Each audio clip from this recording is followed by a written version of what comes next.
to reality this week. Last week we had the privilege of bringing you guys a Victory Sunday. No such privilege this week, but last I heard the Cavs were playing well tonight, so I guess that's a good thing. We appreciate you guys being here. Tough one for the Browns today as they lose 32-13 in New England. Kind of as to be expected, but we're going to break it all down, give you guys our thoughts, get some of your guys' thoughts. We got Kenny Mack joining us today from the Great White North. He made it. He's been like a world traveler lately. He was in London. Aren't you going out to Vegas soon? Yeah, I'll be out in Vegas if anybody wants to hang out and hopefully watch us do something against the Raiders, but we'll see. Dude, I'm just happy the Jays are in the World Series, and that's what I got to look forward to right now. We're 1-1. So let's go. I tried to get back out to Vegas again this year. I just said Vegas. I just whispered it to my wife, and she just immediately said no. And I was like, okay, I guess I did it last year. I guess I don't. That's fine. But we got some good stuff to get into today. Got some voicemails to get to. If you want to get your intros and your thoughts on the show, head to thedogspodcast.com. Tap leave voicemail on the drop-down menu. If you're watching on YouTube, please like and subscribe. Make sure you tap the notification bell so you don't miss any of the content that we're putting out. Huge shout-out to everybody who has already subscribed. We just eclipsed 14,000 followers on YouTube. So that's another benchmark for us. So we appreciate everybody who has subscribed over the years and who's helped support the show and get us to this point. We greatly appreciate that. If you haven't subscribed yet, please do so. You can also become a YouTube member for 99 cents a month. It helps support the show. It's only 99 cents. You get all the cool Browns emojis. You probably only want to use them. I don't even know if people still like to use them right now. But you'll have them for next season when we're hopefully better. You can use the Myles Garrett one. Yeah. He was good today. Dog check. So, yeah, dog check. Yeah. You can find us on any of the social media platforms. Just search at the Dogs Podcast. And if you want more Dogs content, you want to commiserate with a bunch of Browns fans 24/7, head to jointhedogs.com, become an official Dog Pack member, get access to the private Discord, play fantasy football with us, and just have a bunch of people to talk Browns football with in really all Cleveland sports, basically anything. If it happens on Earth, we talk about it in the Discord. So if that's something that interests you, you want to hang out in there, get to know a bunch of cool people from all over, that's jointhedogs.com, become an official Dog Pack member. So tough game today for the Browns, 32-13. Tough day for the offense. Got back to kind of like what we were used to seeing out of the offense. Wasn't a good Quinshaw Judkins game, which we all kind of expected. I know Kenny and Josh talked about it on the preview episode. This was going to be a game that we were going to have to throw the ball a little bit to win. I think the Patriots hadn't given up 50 yards to a single rusher the entire season. So that's a stout run defense. I mean, one of their defensive linemen is huge. We have a piss poor excuse of an offensive line. So that's not a good combination when you're going up against a stout run defense. You got a terrible offensive line. And also we have no threat of a vertical passing game to, really make the defense have to respect that at all. So they can just sit on any of our dump offs and, play the run. So tough day. You were going to need the defense to score. You were going to need some kind of miracle. We didn't get it. Defense played really well for a half. The biggest glaring issue for me on the defense was just tough time stopping the run. Yeah. I mean, Travion Henderson hasn't even been able to get touches lately, and today averaged 7.5 yards a carry against us. Drake May had 50 yards rushing. They had 3 dudes on their team average over 7 yards a carry today. So as well as the defense played, and like even in the first, it was a lot of bend but don't break. But here's the deal. Myles played out of his mind. Carson forced a pick. I kind of jokingly said this before we get too negative. I guess what I'll say is there were bright spots. As bad as the game was, there were bright spots. Myles Garrett had 5 sacks. Carson Schweschinger got I believe his first pick. I thought special teams, outside of an Andre Schmidt missed kick, special teams played well, actually recovered an onside kick in that game. I'm not going to get too down on Andre for missing a kick. We've kind of talked about it the last few weeks. He was due. He's kind of due to miss one. No kicker's going to make every single one. He hasn't missed in, I think, over a month. So, it can't become a habit, but I don't expect a guy. He's not going to be perfect. It wasn't a chip shot. It was a 47-yarder, which clearly is makeable. But I thought overall, special teams played pretty well. Forced a turnover on defense. Yep. Myles Garrett had 5 sacks. We only had 5 penalties. but the offense is just anemic, and that's just so. It's like I'm looking for things like that in the game because honestly, when we play the Jets, we play the Raiders, we play the Titans, I'm expecting like good performances, and I expect us to go into those games and have a chance to win. I knew that it was going to take a borderline miracle to win this game today, so I was looking for other things besides the W. To just pile on to the positivity at the top of the show here before the rest is going to go south quick. So just hang in there, chat. We're getting there. To talk about Myles Garrett, 5 sacks. Correct me, guys, if I'm wrong, but I saw the stats. Franchise record, correct? Franchise record. Beat his own record. Yeah, the previous one was his, and now he just beat it to have 5, and he's now the youngest player. Was that right? To before 30 he passed to Reggie hit. White. That's right. So he's got the most amount of sacks before turning 30. Before 30, that's it. Yeah. So now he's at 112 and a half, I think, sacks for his career. I believe so, yeah. It's insane. It's insane. He's best defensive player. I mean, I know there's games where he doesn't hit the stat sheet like he would like, but then there's games like this where he kills the stat sheet. And I did see another stat, to go on the negative side, that there's never been a player in history to have 5 sacks in a game and have their team lose by more than 3. And we lost by 19. Yeah, that's crazy. We gave up, but I believe it. Listen, we gave up 422 yards. Like, and like it's crazy. If Browns it's never happened, yeah, doing that kind of stuff. That's what we're the best at doing.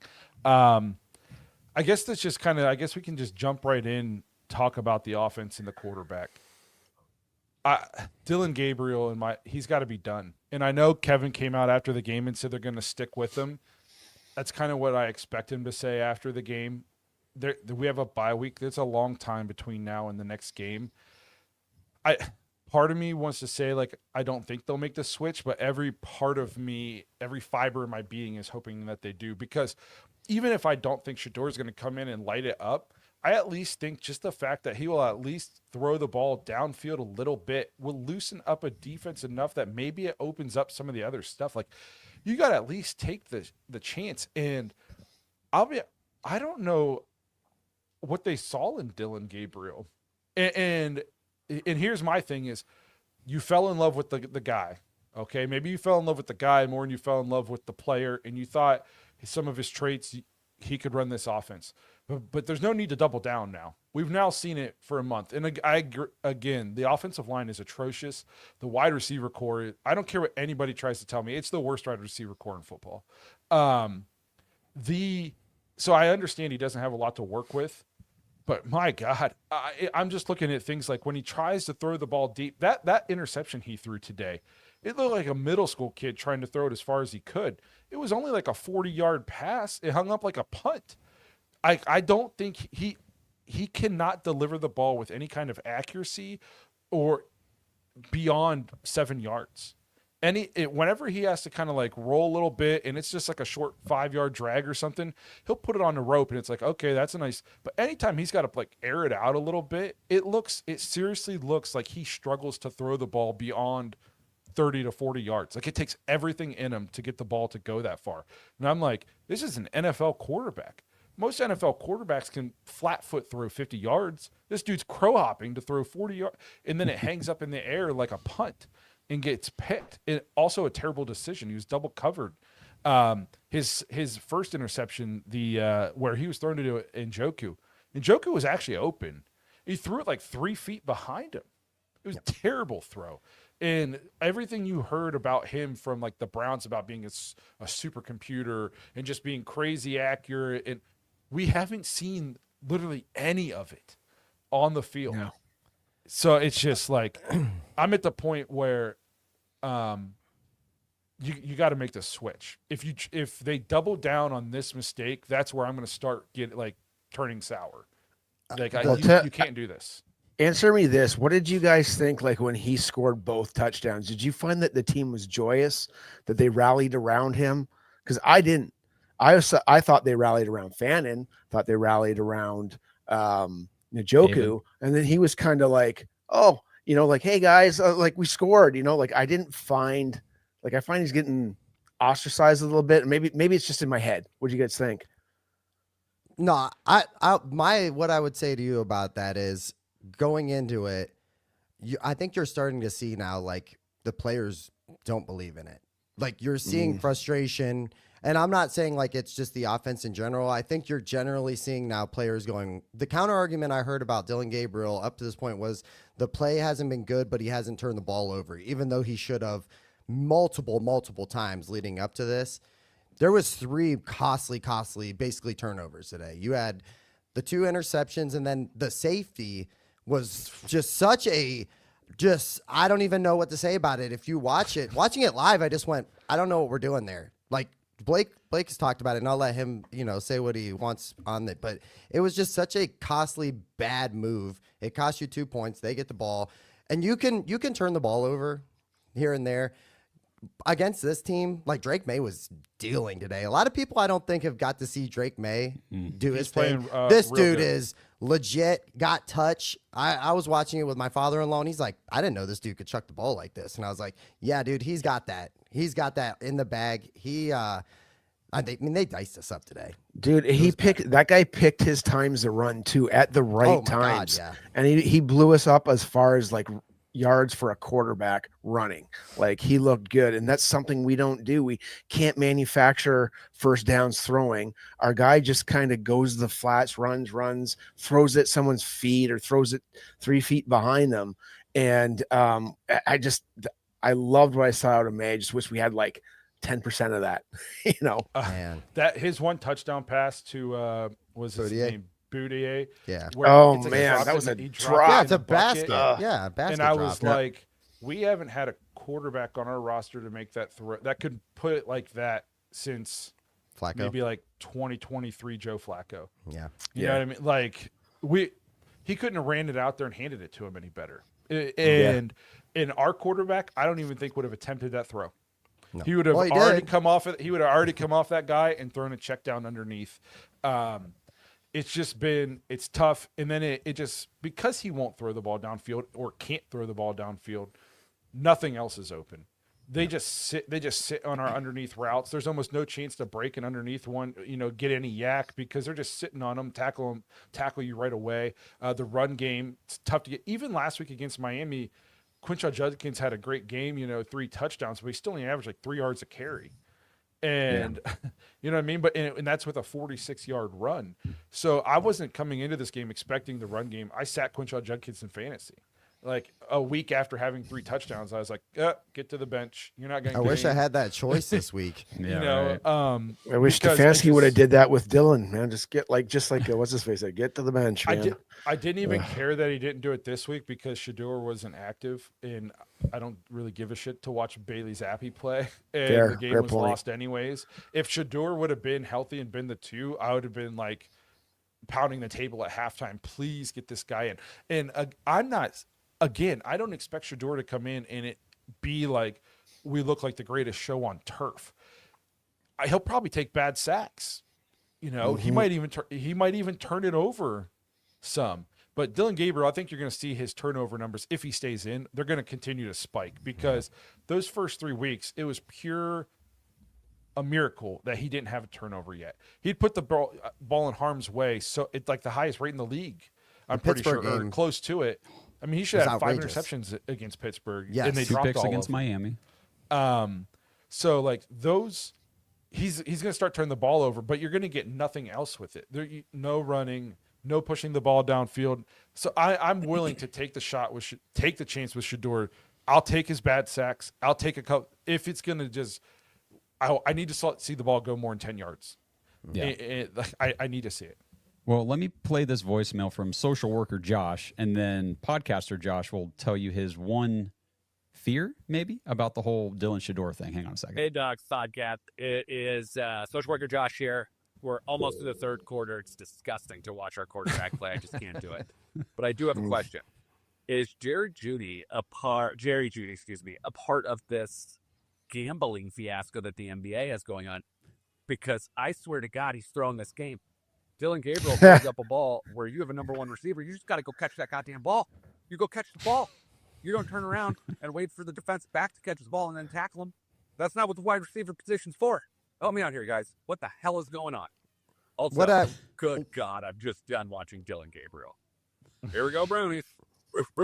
What did I text you guys? I said, in that one play where he jumps up and the ball kind of goes like basically through his hands in the end zone, I go, if he's a wide receiver 1 and you're an alpha wide receiver like you claim to be, go make a play for your quarterback. Even if the play of the quarterback is absolute garbage, go and make a play. Go and make something happen. You could be the spark. I mean, I know there's not a lot going on right now, but if you're that dude, go make it happen. I've seen ones go and ball out with guys that probably aren't even on practice squads anymore. It's just, it's not good. Both of our receivers are struggling. Yeah. Carson Wentz is totally beat up, and the Vikings got their asses kicked, but Jefferson still balled out and made plays. We don't have anybody that does that right now. No. I did see a question here. Do you think we will win another game from Bobby Woods? I'm going to say this. Despite what today was, I feel no differently about this team right now than I did before the start of the game, because I thought we would lose this game in terrible fashion, and here we are. I still think the Browns finished this season with 5 to 6 wins. I'm not judging us based off this. You don't have to play 6-2 division leading teams every single week anymore, like we did the first 2 months of the season. I still would pick us to beat the Jets. I still pick us to beat the Raiders.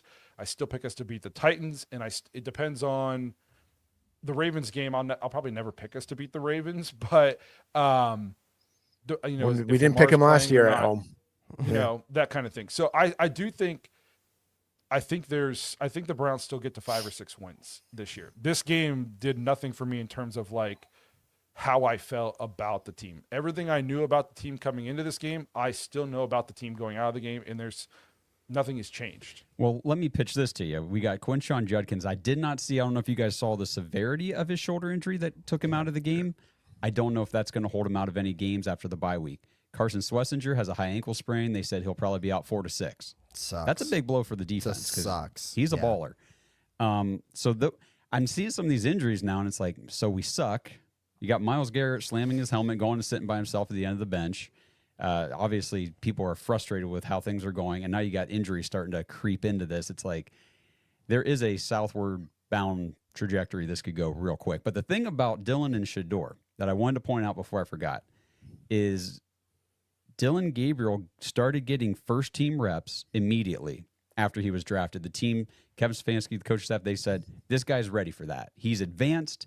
He understands the terminology. He understands how the offense operates. He's done this. He gets first-team reps. He's ready to go. We're confident enough in him to trade Kenny Pickett and make him the backup quarterback. We're confident enough to make him the starter, and then we'll trade Joe Flacco and just get him out of here anyway, because we're confident in what Dillon Gabriel can do. He had all summer, all training camp, all preseason as that, the rookie that was taking first-team reps. And after 4 games, it's clearly obvious he is not anything close to what they told us. And all they've told us is that Shedeur is not any of that stuff. Does anybody have any fears about what we might be seeing or getting if this is supposed to be Kevin's guy, and he can't even run the freaking offense for Kevin? What are we expecting Shedeur to do? I mean, I have hope and optimism for Shedeur, but I'm also trying to stay grounded a little bit too in that nobody's looked good in this offense yet. I think the team needs a spark, if anything. And that is I think the veteran players, especially on the defensive side, believe, they might not all be saying it, but I think that in their head they're going, hey, this kid gives us the best chance of going out here and at least giving us a performance on offense where we can at least be in some games. Yeah. It's crazy. We're 2-8. If you look back on this first half, we've been in some games. There's a lot of these games we could have won. That's where I think it's frustrating for the fans, because it's like, damn, I feel like it just slips away. Now, some of them just get out of hand very quickly, and if it's almost like a trend, we're in it at half, third quarter, you see things go kind of a little south, and then by the fourth quarter, it's just, the wheels are completely off. But I think at least the veteran defensive players believe that that's the guy that can spark this thing and gives them the best chance to win games. At least get longer drives. Like the time of possession was awful in this, and we're not giving the defense anything to take a rest. Like how many 3 and outs did we have today? It was, if we can get any kind of semblance or any kind of stick moving performance, even just like instead of 3 plays, maybe make it 6 plays or whatever it is, get that time of, give the guys a rest. like we did against the Packers, then they can at least stay somewhat fresh. The guys weren't fresh at the end of the Vikings game. They didn't have it midway through this third quarter. They were done. They were gassed. You can't play 36 minutes while your offense plays 23. Like it's not feasible. Our offense went 1 for 11 on third down today. Something. And it was the first drive. Yeah, exactly. Yeah. It was the first unbelievable. drive. That's so awful. And speaking of the first drive, like I told you guys before the show, I had family stuff today, didn't get to watch the whole game, but I did watch almost the first quarter. I saw that first drive and we went down. I was like, man, we look pretty sharp on that first drive. We scored 7. And then I sat back and I said to myself, Scripted first I'm going to drive. be checking the score on my phone, and I bet you we don't put up another point till the midway through the third to the fourth quarter. We were That's what happened. We were 2 for 11 on third down efficiency and 1 for 3 on fourth down efficiency. Ugh. Woof. Yeah. So I guess what I'm kind of getting at too with the Shador thing is, I really don't know if they'll make the switch because they've spent so much time telling us Gabriel's the guy and Shador is not ready. We've heard that from the beginning. He's not ready. He's not ready. He's learning. He's coming along. Not ready. Not ready. Not ready. Are they really going to make him ready? You that if he's not ready, how bad is he if this is what they're willing to play? That's what I'm saying. Like they told us that he's not ready. He still has a lot to learn. Gabriel is ready, and if Gabriel looks this bad in this offense, I want to see Shador. Don't hear what I'm not saying out there. I want him. I want to watch him play. I think he's got the most potential, but I'm like, and then if he comes out and balls out, how stupid will the coaching staff look? Well, my thing too is I think if they were really, really worried about him going in, then they don't put him at QB2. You know what I mean? Because you're literally talking about the coaching staff didn't make that choice though. Well, hey, it would have happened that way. I mean, hey. I mean, they still could have elevated Bailey Zappi and made him the 2. Yeah, they could have, but that would have been ridiculous. I would say you're teetering on a line with your locker room. You know what I mean? Like your defensive players are visibly frustrated. I think if you continue to play Dillon Gabriel, that's where you're going to risk losing the locker room. I agree completely. Like I've been a guy who's been like in support of keeping the regime, but if you lose the locker room because of a decision like that, you don't get the locker room back. And once you lose it, it's gone, and then you have to be gone.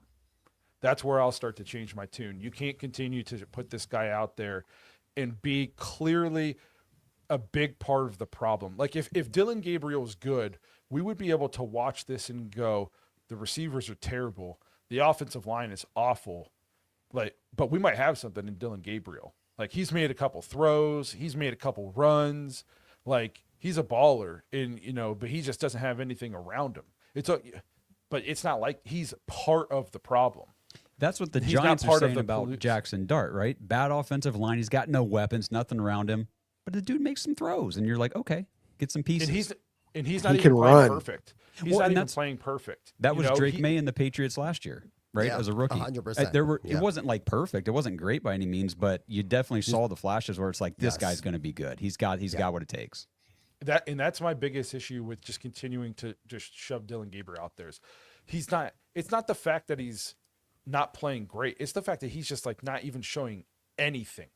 Like we mentioned, Jackson Dart was only like 15 of 30 the other day, but he ran for a touchdown, made a couple big throws, and he threw a pick that let Denver get back in the game. But you saw the things in that game that made you go, okay, he's a young rookie. He doesn't have much around him right now, but like there's some juice there. There's no juice to Dillon Gabriel. There's literally nothing there. He looks like a guy who struggles to throw the ball. Like I might be able to throw a football further than him. It's wild. It's almost hard to watch. Oh, no, it is hard to watch, bro. It's not almost. What do you mean almost? It is hard to watch, bro. I'm not even talking about like the offense as a whole. I'm talking about like watching him try to stand and throw the ball far, and he has to like crow hop to throw it as far as what I see other quarterbacks throw off platform. He's not even accurate, No. He's not even accurate. Like he throws slants like 3 feet behind the guy. The guys are always like this. trying to grab something. Like, it's super frustrating. Like, I hold my breath like he's Deshaun Kaiser every time, like, when he throws the ball, and like, I don't know how he completes it half the time. And his throws to the flats are bad. And I got onto this with you guys just before we started. We are the worst screen team ever. And the New England Patriots are like one of the best stunt twist teams out there. And one of the things you have to do is throw a screen. We did one. I almost fell off my chair. But for the most part, we hit people in the back. We're not set up. We hit the defensive lineman or he bats it down. Like, you need to have those fundamental plays like screens or throw out to the flats, which we can't do because everybody sits on them. And it's hard to make a quarterback good with the way that this offensive line and everything is. And then you compound it by keep putting Dillon out there when it doesn't seem like he can throw any of those passes. Well, you saw what Vrabel said after the game. Oh, He said, they hadn't turned it over, and then once they got past their gimmicky plays, we played great defense. It's like, ugh. Yeah. And we did try to. I saw, what was that, where Larvadan was going to throw a pass or something? Yeah, on a 3rd and 14. They weren't even looking back. I saw somebody make a comment on Twitter. I thought, well, that's kind of a fair point. They said they'd rather have Larvadan try to make the 3rd and 14 throw than Dillon Gabriel. And after watching him throw some deep passes later in the game, kind of makes sense. So many people in the Discord were so mad that we tried the trick play, and I was like, guys, why not? It's 3rd and 16, 3rd and 14. If you're ever going to try it, you don't have many. It's not like we tried it on 4th and 1 or something. There's not many plays in your playbook for 3rd and 16. No, you might as well try it. We averaged 4.5 yards a pass. Yeah. And it's better. It's better than our usual 3rd down and 16 play, which is let the running back settle in the middle of the defense for 4 yards and then, fall forward for a yard, which I saw all day. That still works very successfully on 3rd down and long. So if our D is 3rd and long, then we let it go all the time. Like, I'd rather be 3rd and 4 with our defense. It's so bizarre. But anyways. Yeah. I wanted to shout out Shaz in the super chat, said, why do you believe Kevin regarding Shador? He had 2 threaded touchdowns in the first preseason game.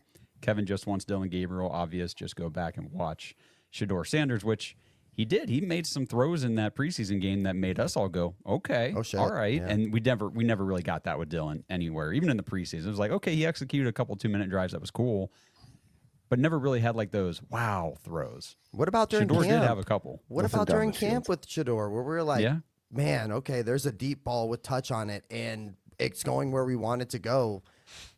I know that the problem is the offensive line is so bad that I don't know that he'll get the time to make those kind of throws down. No, but I think he can create. No freaking way. But he can create some time for himself. I mean, but that was part of the problem in Colorado. But my thing is I'm like, let the kid rip it. Let him rip it, because we know what we got right now. We got a quarterback that's going to check down the ball a lot, because the deep ball won't work. You know what I mean? I'll say this too. So many people think that it's like collusion against Shador. I kind of feel it's this coaching staff. I mean, we just heard Jimmy Haslam the other day basically give him a vote of confidence. I think they all know they're going to be back next year, and they think this guy can play.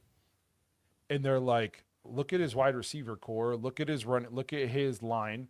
If we really think this guy has the potential to be the guy, then just let Dillon get his ass kicked the rest of the season. And then Shador, we do another draft class, another offseason, bolster up the offensive line, build around him.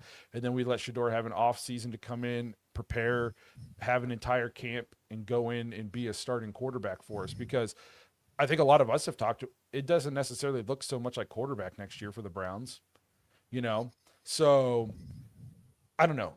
I just don't believe like there's a vendetta. You wouldn't have a vendetta against the guy that you traded up to draft. That doesn't make any sense to me. So they want him to be successful, and they want to put him in a position to succeed. I'm at the point though where it's just like, F it, I can't watch these 5-yard checkdowns anymore. Just put him in, Agreed. And be some baptism by fire. 100%, man. And the biggest thing you were saying there is like the NFL's an arms race, and we are dead last in that. We do not have any explosive people except for QJ. He's the only thing we got. Everybody knows it. They're sitting on it. I mean, 7-man front against our team. It's like 9-man front. It's awful. And you just can't do anything. So I would rather have Carnell Tate. I would rather double down on that with the best receiver that's available, throw whatever money you can at him, and then, take the ends of the line, get some new tackles, man, because that's what we need, Yeah. All right. Let's do a quick commercial break, and then we'll come back. We've got 3 more voicemails, and I'm sure a whole lot of more fun stuff to talk about. Since 1989, Mount Hope Fence has set the standard in outdoor living. From decks and railings to fences and patios, we've got you covered. Our lineup features top brands like TimberTech, AlumaGuard, Preferred Railing, and Unilock, along with our own premium Duralux vinyl products. For over 30 years, we've partnered with contractors ensuring reliable job site delivery. Discover quality and excellence in all things outdoors with Mount Hope Fence. This episode is sponsored by DraftKings Sportsbook. NFL fans, what's your favorite touchdown? For me, it's always the next one, because with DraftKings Sportsbook, an official sports betting partner of the NFL, every touchdown could bring you closer to cashing in. From first touchdown score to anytime touchdown props or the thrill of live in-game betting, every snap is loaded with opportunity. Here's the best part. New customers bet just $5, and if your bet wins, you'll get $300 in bonus bets instantly. Blake and I use DraftKings every week. If you've never tried it, you should definitely check it out. So your team hitting pay dirt pays out to you. Download the DraftKings Sportsbook app and use code BROWNS. That's code BROWNS for new customers to turn $5 into $300 in bonus bets if your bet wins. In partnership with DraftKings, the crown is yours. Gambling problem? Call 1-800-GAMBLER. In New York, call 877-8-HOPE-NY or text HOPE-NY 467-369. In Connecticut, help is available for problem gambling. Call 888-789-7777 or visit ccpg.org. Please play responsibly. On behalf of Boot Hill Casino and Resort in Kansas, pass-through of per-wager tax may apply in Illinois. 21 and over. Age and eligibility varies by jurisdiction. Void in Ontario. Restrictions apply. Bet must win to receive bonus bets which expire in 7 days. Minimum odds required. For additional terms and responsible gaming resources, see dkng.co/audio. Limited time offer.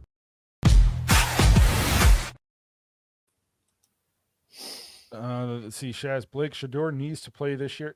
Listen, just because I'm telling you like what I think they could be thinking, don't misconstrue that with the fact that I too want him to play. I want him to start out of the bye.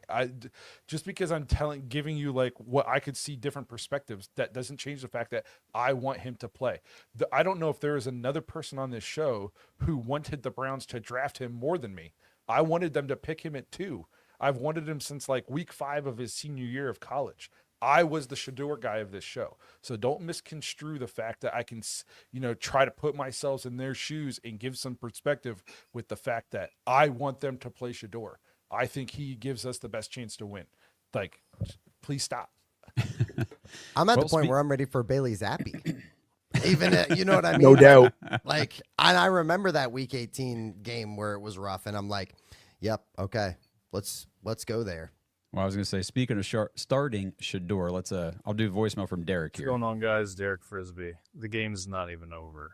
I decided to step away just because I'm in disbelief. Myles Garrett has 5 sacks today so far, and the game's not even over. Guys, I'm in absolute disbelief here. I mean, this defense, right now, the Patriots scored over 30 points. But, guys, I don't know how anybody can watch this team and blame the defense at all. Like, were they perfect today or so far? No. But, like, this offense is terrible. And, guys, I hate to be the one to say it because I know. Cleveland media, it's all we're hearing. But, guys, we have a bye week next week. And Kevin Stefanski, I'm not saying like do anything with him necessarily. That's not what I'm saying here. But I got to be thinking Jimmy's got to be getting impatient here. And, I would not be surprised if there's a conversation with Big Kev about starting Shador after the bye week. It just seems, I don't know, guys. I can't believe it. And by the way, Isaiah Bond, everybody's going to give him crap today. And was he perfect? No. But he was wide ass open sometimes. Guys, this just fucking sucks. It's fair. Sure does. Sure of all, does, yeah. I haven't heard from DF in a while, and then Andrew Jackson said his mom's in the background making his pizza rolls, which is super funny. See, this is why you got to join the dog pack. These guys are hilarious. I love you guys. Yes, that was awesome.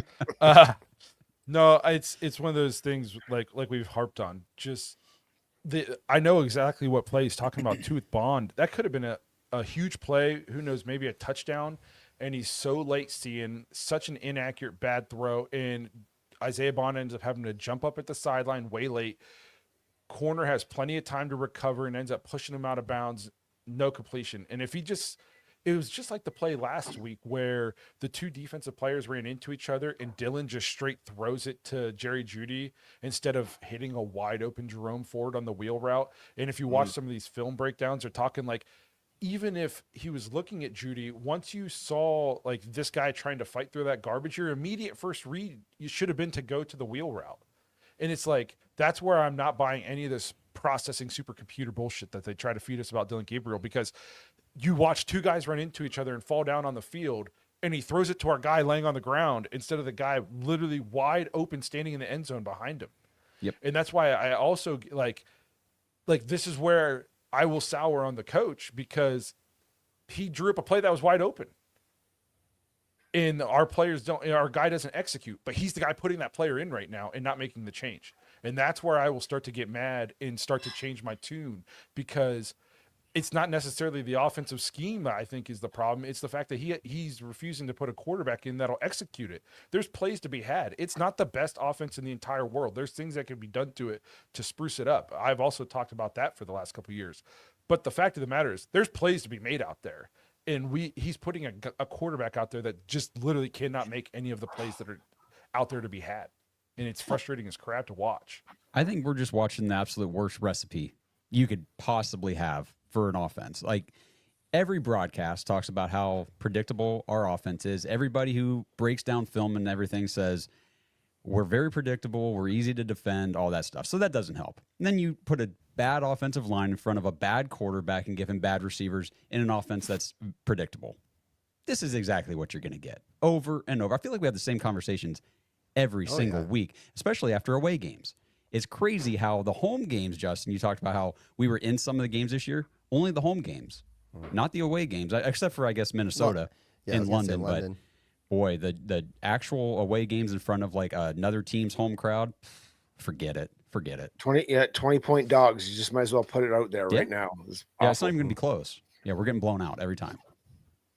I hope not, because the next away game's the Jets. Oh, you imagine if we get blown out there?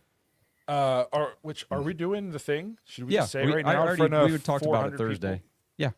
All right. Thursday, out of the bye, the dogs are going to watch that game with you guys live on YouTube. So not Thursday. Or Sunday. Sorry. Sunday out of the bye. Sunday. We're going to watch that game with you guys live. We're going to have a little watch party on here. We've done that before in the past. Maybe, please, dear Paul Brown, let it be Shador's first start. That would be pretty awesome to get to do the live watch with you guys Sunday out of the bye for the Shador's first start of the season. I really hope so. I'm not banking on it, but I do hope so.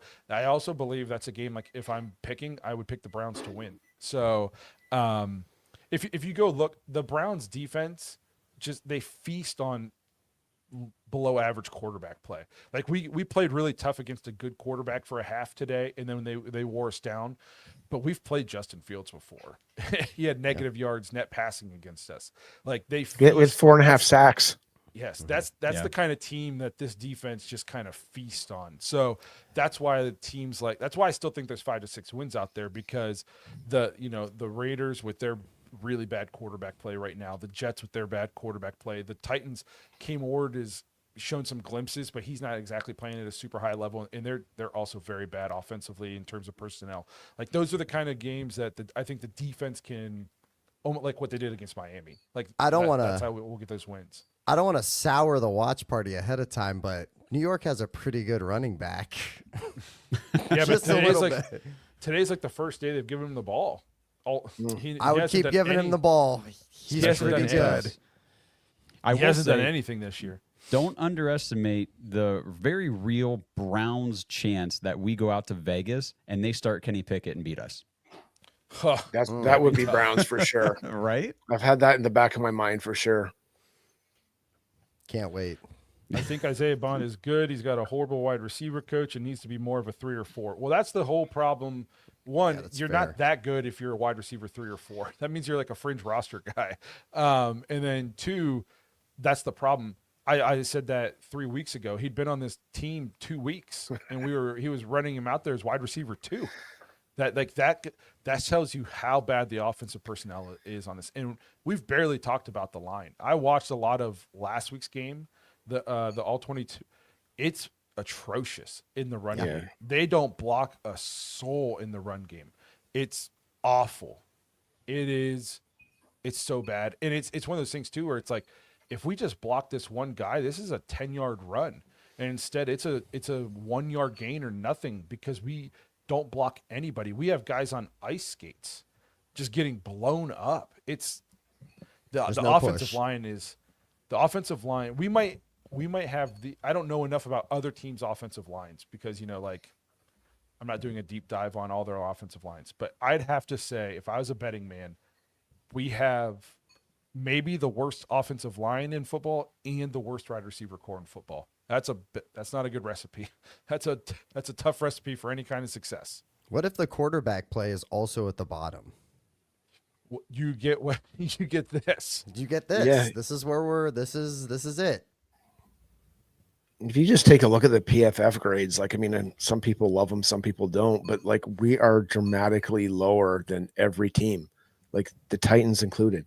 I don't know, maybe after this last game with the Titans, we might be tied, but we are dramatically lower than most teams. Like, our offense is inept.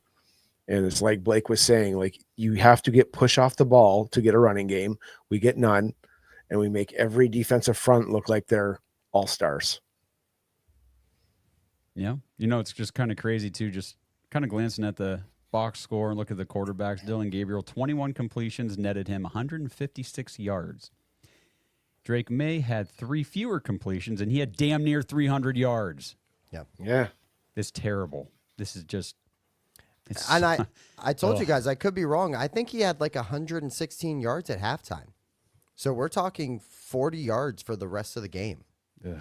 Dude, we went through so many 3 and outs or 4 and out. This is why our defense just gets gassed. That's why the teams blow us up midway through the third quarter. The Ravens did it. This team did it. That's what happens. They can't keep up.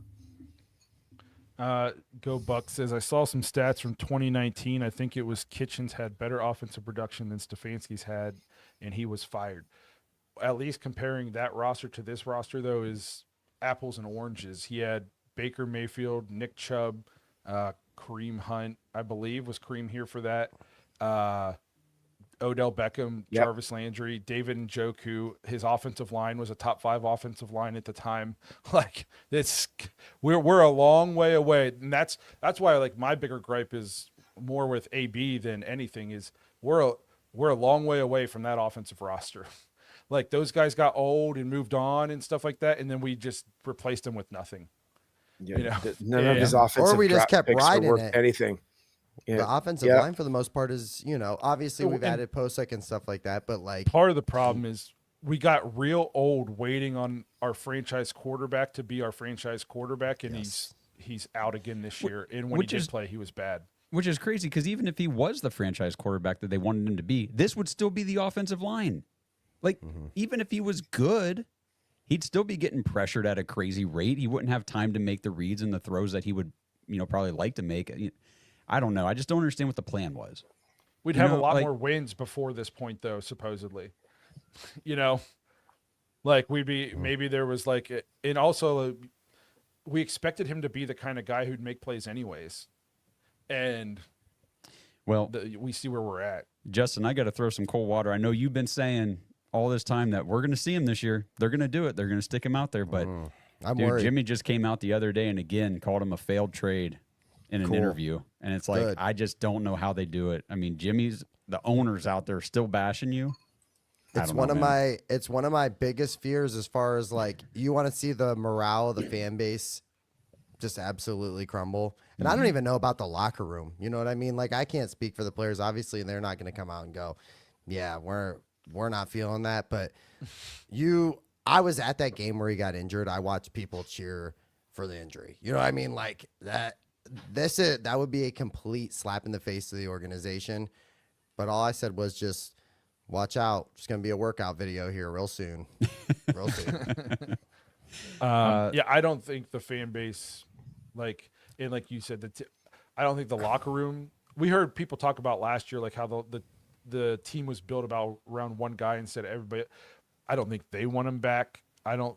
Yeah, David just no Njoku way. in the offseason was like we were like, oh, you know what I mean? When like one of your like franchise like culture guys kind of says, hey, that was a miss, you know, in an interview in the offseason. Like, I just think that, you know, I'm not saying it will happen, but I think that like the franchise has to like read the temperature of the room and go, probably not the best route to go. You know what I mean? We're already seeing, you know, a little bit of like frustration and like players not really feeling how things are going. Probably not the best call to go that route. I agree. Let's do Brad's voicemail real quick. All the leaves are brown and the skies are gray.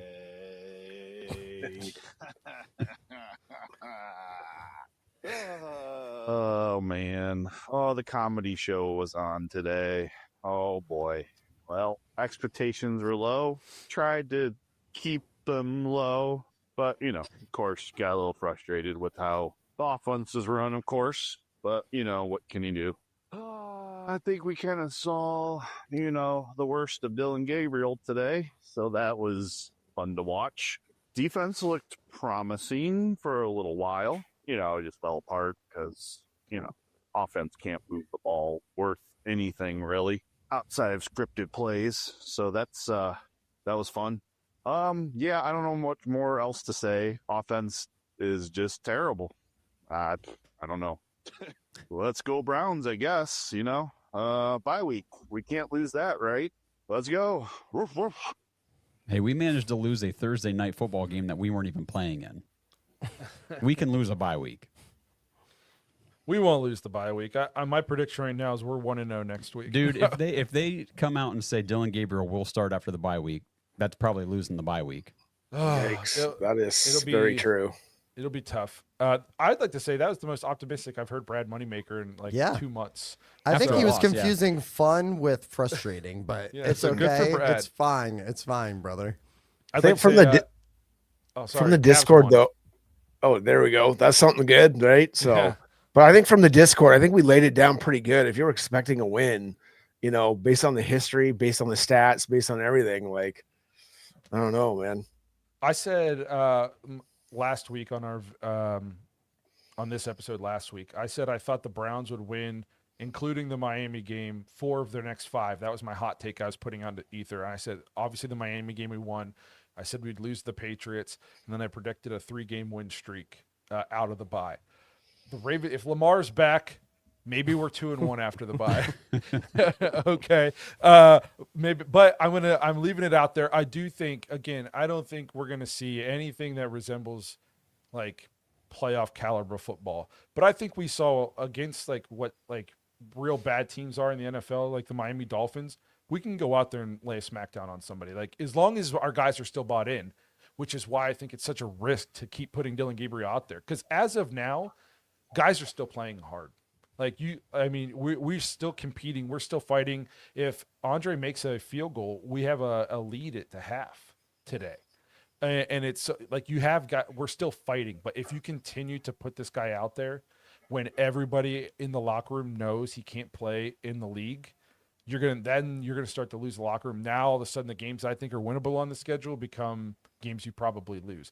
And that's where you get coaches fired because the team gave up. What's saving him right now is the fact that everybody knows he doesn't have much talent on one side of the ball, and guys are still rallying and still fighting and still competing and still trying to win football games.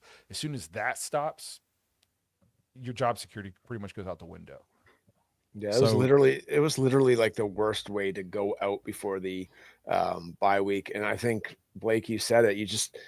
we knew we weren't going to come out ahead in this game. Like things happen in the league, right? And maybe we could have won, but for the most part, you just wanted to see something buttoned up. You want to see some semblance of a run game or a pass game.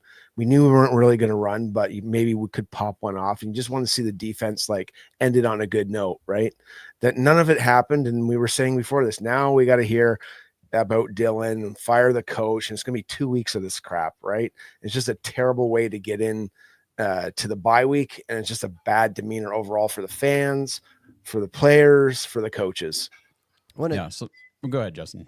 Well, the only thing, and we've kind of talked about it too, another bad part of this is, the bright spots that we've had this year is Carson Schlesinger and Quinshon Judkins, and both could be out for, obviously they're saying Carson's out 4 to 6 weeks. That's a huge blow. Massive and Campbell. blow for the defense. Campbell got a concussion. Oh, that's right. Yeah.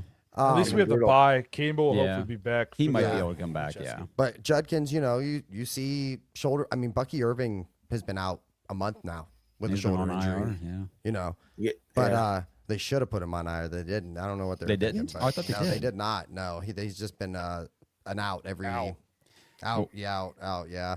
But that's, 4 weeks without Judkins and an already struggling offense, man, that could be. So if Judkins is out for any length of time, then all of a sudden, so who's your starter? Are they going to go to Dillon, or are they going to make Ford the starter? And then are you running Ford Sampson, and then are you activating Rocket Sanders? You have to. Man, are we listening to ourselves right now? Yep. listen to how bad it is on that side of the ball. That's what I'm saying. We're talking Jerome Ford being your lead back with Dillon Gabriel handing off to him behind an offensive line that is decrepit, throwing to wide receivers that can't catch and don't know, have been on the team for a month. It's just, God, it is not good on that side of the ball. That's why I am not optimistic about AB and this front office running this rebuild. But I was going to ask you guys, 2 weeks from today will be the next game. And the trade deadline will have passed because I think it's Tuesday? Yeah, November 4th. November 4th. Yeah, before. Yeah, so is David Teller, are these guys, Shelby Harris, are these guys playing for the Browns against the Jets, or are they gone? I think I heard Mary Kay said we're probably going to be buyers, not sellers. Yeah, that was before today. Yeah. But today didn't change anything. Maybe. Today didn't change anything. We lost a game everybody thought we were going to lose. Everybody predicted us to get murdered. It didn't change anything. I just don't know what they're buying. I think I heard young players who have multiple years of control is what they're looking for. And teams aren't giving those players up. I just don't understand who they think we're going to get. They gave up Amari Cooper. He was older, though, and he was on a big contract. So we'd have to swallow big contracts for sure. But I can see Shelby gone. I can see him gone. But if you want any kind of development out of a quarterback, and your two best receivers are your tight end, and you want to give away David Njoku, how bad do you want the offense not to succeed? And Zinter can't even crack the lineup, and he would be the guy replacing Teller, would he not? So how bad would that be? But maybe some youth injection might be good. But I just don't see on our offense who they would trade. Defense, maybe Shelby. Other than that, you're kind of weak on your DBs. You don't want to get rid of your safeties. So I don't really see anything happening unless you're going to give away draft pick assets. I saw that they didn't expect Teller and Njoku to be moved. That's the last thing I saw. Yeah, that's what that makes sense. Earlier or yesterday or whenever it was. So it's the only thing that sucks is if say we were to make a move for a wide receiver, like a Brian Thomas Jr. or something like that. That'd be a huge upgrade for us. But I also feel like adding a wide receiver to your room right in the middle of the season, that's tough. You know what I mean? You expect him to come in and be really good right away for you. It's going to take him weeks to be, acclimated at all. And next thing, then you got 3 games left. So I don't expect anybody that's going to come into this year and make a huge boost to this year. At least that's the way I kind of look at it. It's just you're right in the middle of the season. Dude, the worst thing you're saying is we're stuck. And that's how Browns fans feel right now. We're stuck. Because, like, let's say everybody gets their wish and we fire Stefanski, get rid of Barry. What does that change for the rest of this year? Nothing. Doesn't change anything. Make whoever the head coach, they take the same offensive system that Stefanski was using because he had nothing else, and then that's it. And so we're stuck. We're freaking stuck unless a miracle happens, which what would that be? And as much as I would love to influx some talent, like you said, Brian Thomas, Garrett Wilson, any of those guys, it won't matter. It won't matter if you don't have a guy that's capable of throwing them the ball, especially like Thomas. Exactly. Who'd want to come? So who wants to come here right now and run 5-yard routes and slants? Practice routes. Yeah, because you're not getting anything past 10 yards in this offense right now. You can't keep making excuses for bad QB play. Who's making the excuses for bad QB Nobody. play? Have you guys not listened to this episode? We've been on here for 55 minutes. 45 of us been talking about how bad Dillon Gabriel is. I don't understand. What do you mean making excuses for the bad quarterback play? We all said there's plays to be had, and he's just not making them. That's what really frustrates me is you got a team with bad line, bad receivers, and which means whenever there is a big play, you got to take advantage of it. Not throw the ball fucking out of bounds. Not throw the ball 3 feet behind the guy. Like those opportunities with this roster are few and far between. You have to hit on them at least sometimes. It's frustrating. I'm like I said, if there was any kind of glimpse of anything, but there's not. I mean, No, there hasn't been a single wow moment. You said that, I think, after the first start, and, we'll see how the next start goes and all that kind of stuff back then. But now it's been 4 games. In 4 games, you should have seen at least a throw, a play where you said, ooh. Now, there you go. That's a play that a franchise quarterback or a good starter can make. Hasn't been a single one yet. 4 games. I don't care what anybody says. That's enough. That's enough time to evaluate and say, it's not going to be there. There's been, like you said, no glimpses. Just is what it is. You just got to call it. It's another failure at the quarterback position for the Browns. There's not even constant measurable improvement. I feel like we're going backwards. We're getting worse. We should be able to we should be able to pile on to something. We should be learning something moving forward. What have I bitched about so far? You can't even run a screen game. You need that in the NFL, especially for the stunts that we were mentioning about with this team. It's frustrating. What kills? There's no need to double down. We didn't take him in the first round. I understand a 3rd round pick is still a valuable pick, but it's much easier to move off a 3rd round quarterback than a 1st round quarterback. You drafted the guy as a flyer in the 3rd round, 4 games in, and he looks like a dud. Move off of him. It's a 3rd round pick. 3rd round picks bust all the time. That's what'll frustrate. Why double down? It's clear. It's not there. I think it's because they took so much time defending him. They've done this to us for years now, especially through training camp. They'll just prop up what they're doing. They'll prop up their offense. They'll prop up their quarterback. And then it gets to week 1. It's like, the hell's this? And that's what they did with Dillon. They've propped him up to be this guy, like you said, supercomputer. Man, he can process like you wouldn't believe for a rookie to come out of college. 6 years, he can process. He can't do shit. It looks terrible. The thing, too, is this isn't a guy who was a starter for 1 season in college and he's super raw and you got to mold him and it's going to take some time and bumps. This dude played 6 years, most starts ever by a college quarterback, I think. Yep. He's essentially entering the NFL as pretty much a finished product in terms of what he can be. We didn't draft a super raw talent. 6 years starting in college. Most games ever. He should be significantly better than what he is. I'm not saying he has to be perfect, but I think it was Amber in here that said Jackson Dart's not thrown to anybody right now, but you can tell he's a franchise quarterback. Absolutely. I want to be able to tell you're a franchise quarterback. And there's just been absolutely nothing to make me think that. Nothing. No. And I do think that if we get, when we get Shador to start a game, I think you're going to see at least one throw in that first game that you go, hey, that was a nice throw. Nice throw, nice anticipation. Hey, okay. And I'm being facetious. I don't think it'll be just one, but I'm saying I think we'll get at least one. We've gotten zero from Dillon. Obviously, it was preseason. It was preseason against a bad team, but he had multiple throws in that game that made us go like, that's an NFL throw. Yes. And like you mentioned, even in the preseason games, Dillon didn't do it. He was like, he didn't do anything to make you be like, oh man, real nice. There's nothing. And since he's become the starter, there's been none of that. Like we've already seen some of it just in the preseason. So just go. Just do it. Even in that Panthers game, I know now we're going clear back to preseason, but I mean, Shador had a couple throws where he missed receivers that they were nice, like it was a nice anticipatory throw and it was a good play. He just threw it a little too high or something. It's like, man, with more reps, that's a great play. It just didn't connect in that game, but the throw was still nice, even if it didn't work. Does that make sense?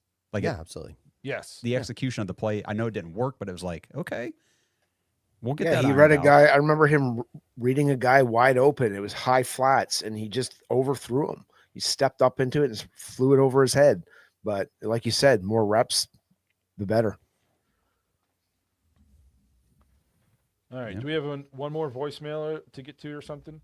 Yeah, we'll play Devontae's real quick. Hey guys, this is Devontae, and just watched the 4th or 15th play, and he still only threw it 8 yards.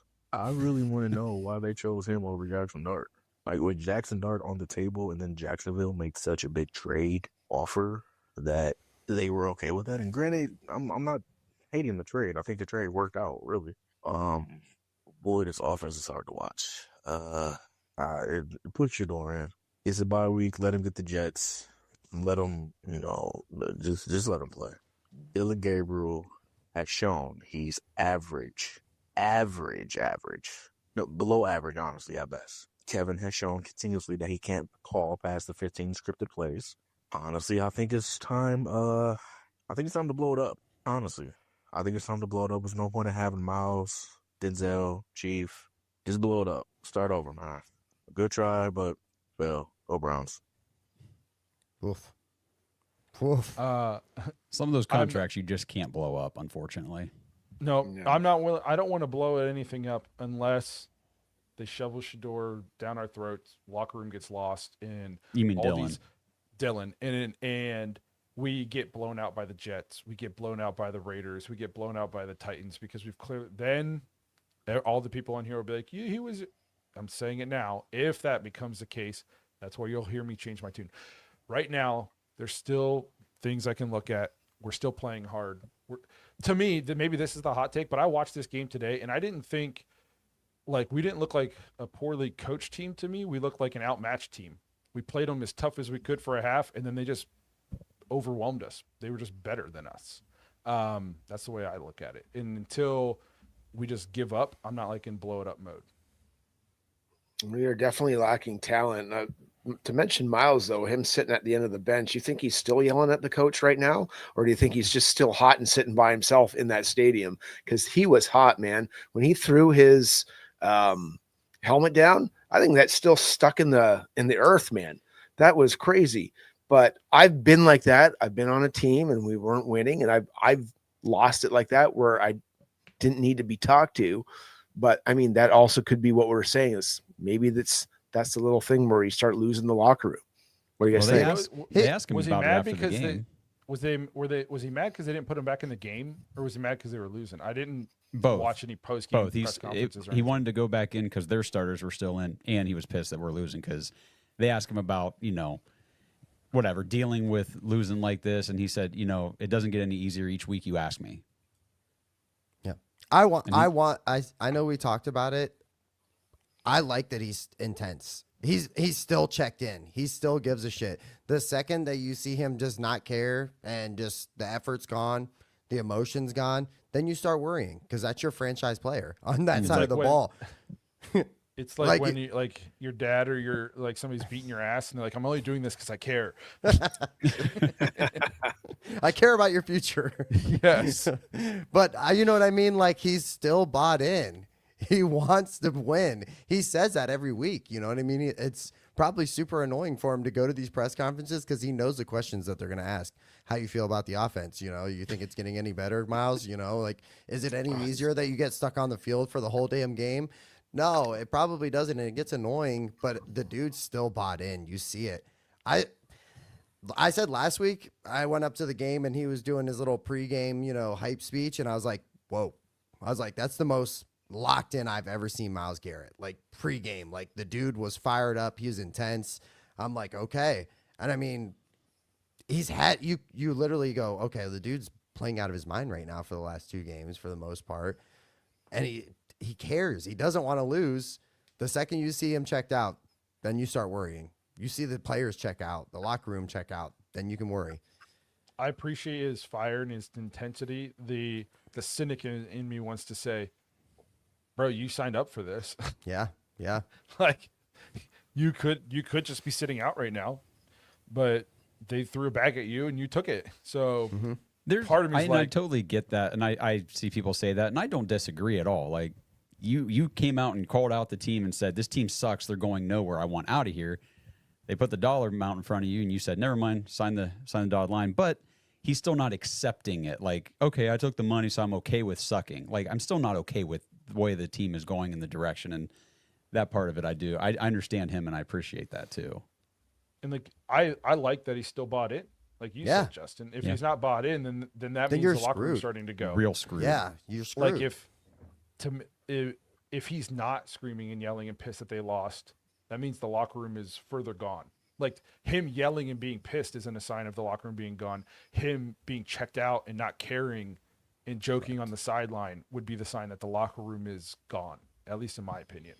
Which I think is the offense right now. I just don't think they're any good, and I don't think they're bought in. I just the way that they look, the way they trot out there, the way, they score a touchdown. It's like, yeah, Fannin, like some of the guys come around. I just don't feel like they're into the quarterback. They're not into they're just not in the game because they know they're just not doing well. Like, they're the weak part of the team. It's tough. So, well, don't expect it to get any better, guys. So, like I said, I'm just looking for those 4 games. We got 4 of our next 7 games or 8 games, I think. I think we got some 4 games out there. Think about how good we'll feel at the end of the year if we've won 4 of our last 7 games. We're going to be like, man, look at us go. Look at us heading into the offseason. Yeah, look at that. We've won 4 of our last 6 games. We got 2 first-round picks. Maybe we'll free up some money. Future will be bright. There's always next year. So we'll do the annual Browns fandom. Yep, and I can't wait for it. So... But we appreciate you guys being here, hanging out with us. I think at one point we had over 500 people watching, which is definitely, I think, a record for us for this show. So hot damn. Appreciate it. Yeah. Appreciate everybody. They must have heard Kenny was going to be on tonight. Everybody still came out. But we appreciate you guys hanging out with us. The chat was awesome. You guys give us a ton of stuff to talk through and help keep the lives going and the energy up. So we appreciate that. Again, tough one for the Browns. Probably some more tough ones on the road. But I do think it gets a little bit easier, guys. I think there's going to be at least some watchable games in our near future, which will be Sunday, Jets game. Hopefully come watch it with us. We're going to be on there. We usually watch the game, maybe eat some grub with you guys, just kind of kick it for a couple hours, watch the game. We'll be on a little bit before the game goes. We'll stay after a little bit, recap the game a little bit with you guys. It's going to be a good time. So make sure you guys are there for the Jets game, 1 o'clock on Sunday after the bye week. Watch that game with us. We appreciate you guys being here. And we'll see you guys sometime later this week.